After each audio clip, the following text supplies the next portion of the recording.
بسم اللہ الرحمن الرحیم، السلام علیکم۔ جب میں پہلا لیکچر اپلوڈ کر رہا تھا اس پہ بھی میں نے یہ بتایا کہ میرے اس سلسلے کو شروع کرنے کا مقصد کیا ہے، what was my mission statement, اور میں اپنے مشن اسٹیٹمنٹ اپنے مقصد سے 1 انچ بھی جو ہے وہ آج تک ہٹنے کے لیے تیار نہیں۔ تو ویڈیو بنانے کا مقصد، ویڈیوز اپلوڈ کرنے کا مقصد، لیکچرز جو ہے وہ دینے کا مقصد، میرا جو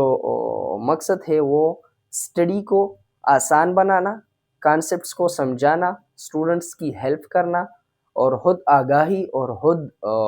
جو سیلف لرننگ ہے اس کو پروموٹ کرنا ہے۔ ڈیجیٹل میڈیا کا استعمال تعلیمی میدان میں بہت ہی ضروری ہے، اہمیت کا حامل ہے، بلکہ آج کل تو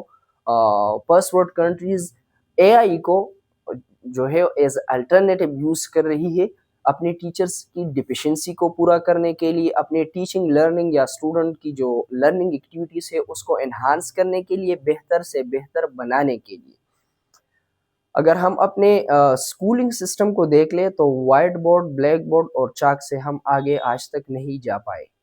اگر ہم فرسٹ ورلڈ کنٹریز کا دیکھ لیں، ان کی کے جی لیول سے لے کر اگر ہم انٹر لیول تک دیکھ لیں تو وہاں پر کریٹیو لرننگ کے کانسیپٹ ہے، نئے نئے طریقے ہے، سینسر بیسڈ لرننگ ہے، کتابیں ان کی ایسی ہے کہ وہ آڈیو بھی سناتی ہے، ویڈیوز ویژول بھی دکھاتی ہے، ان کی بکس جو ہے وہ ہم سے 100 سال آگے کے پیٹرن پر بنی ہوئی ہے۔ وہ بکس آپ کو پاکستان میں جو ہے وہ مختلف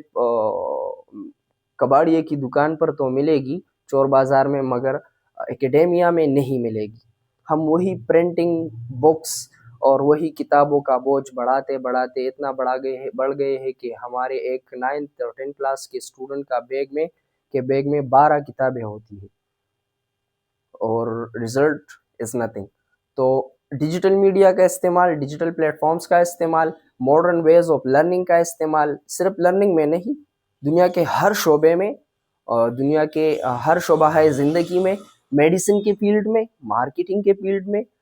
کریٹیو آرٹ کے فیلڈ میں، اور جتنے بھی ہمارے پاس جو فیلڈ ہے اس میں اے آئی کا استعمال، ڈیجیٹل ٹولز کا استعمال، ماڈرن ٹیکنالوجی کا استعمال، اور modern means and ways of delivering and getting things done جو ہے وہ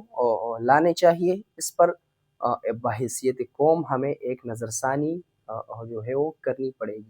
تو ان سب سلسلے شروع کرنے کا مقصد میں بار بار بتا چکا ہوں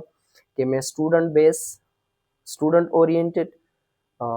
ویڈیوز بناتا ہوں، اس میں کانسیپٹ سمجھاتا ہوں۔ میرا خود کا جو کانسیپٹ ہے اسٹڈی کا وہ یہ ہے کہ اسٹوڈنٹ کو پرواز کرنے کا جو ہے وہ قابل بنایا جائے، ان کو پڑھ دیے جائے، ان کو سبجیکٹ کے بیسک سمجھا دیے جائے، پھر وہ ان بیسکس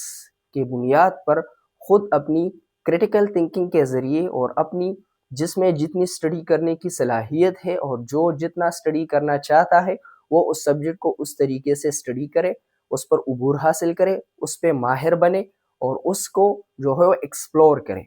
اپنے آپ کو ایکسپلور کرے، اپنے اسٹڈی کرنے کے انداز کو ایکسپلور کرے۔ Watch your self and make your self learn new things. تو ان ویڈیوز میں بہت سارے اسٹوڈنٹس اور لوگ مجھ سے پوچھتے ہیں کہ ایشوز پہ بات کرے، ڈیولپنگ سٹوریز پہ بات کرے، پولیٹیکل ڈیولپمنٹس پہ بات کرے، سوشل ایشوز پہ بات کرے۔ تو I am a teacher, not a social worker, نار آئی ایم اے جرنلسٹ۔ تو نہ میں جرنلسٹ ہوں، نہ میں سوشل ورکر ہوں، اور نہ ہی میں کوئی پولیٹیشین ہوں۔ میں صرف ایک ٹیچر ہونے کے ناطے ڈیجیٹل میڈیا کا استعمال کر کے اسٹوڈنٹس کے لیے کانسیپٹس کو آسان بنانے کے لیے اپنی محنت کرتا ہوں، ویڈیوز اپلوڈ کرتا ہوں، اور اس میں اسٹوڈنٹس کو جو ٹاپکس میں سمجھتا ہوں یا مجھ سے مطلب بیسک ہے، ضروری ہے سمجھانے کے لیے، وہ میں کرتا ہوں۔ تو بحیثیت اس سوسائٹی کے ایک فرد، ہم سب کی ذمہ داری بھی ہوتی ہے کہ ہم ایشوز پر بات کریں۔ جس کے پاس علم ہے، جس کے پاس آگاہی ہے، جو کچھ جانتا ہے، وہ دوسروں تک اپنی نالج، اپنی جو ہے وہ جو اس کی سمجھ ہے وہ پہنچائے اور دوسروں کو باشعور بنائے۔ تو میری استطاعت ٹیچنگ، اسٹڈی اور اسٹوڈنٹ تک ہے، تو انشاءاللہ یہ سلسلہ میں جاری رکھوں گا۔ میں آگے انشاءاللہ بہت انٹرسٹنگ سبجیکٹ اور سبجیکٹ ایڈ کرتا جاؤں گا جو کہ میں سمجھتا ہوں کہ جن کا بیسک سمجھنا اسٹوڈنٹس کے لیے بہت ضروری ہے. Thank you. السلام.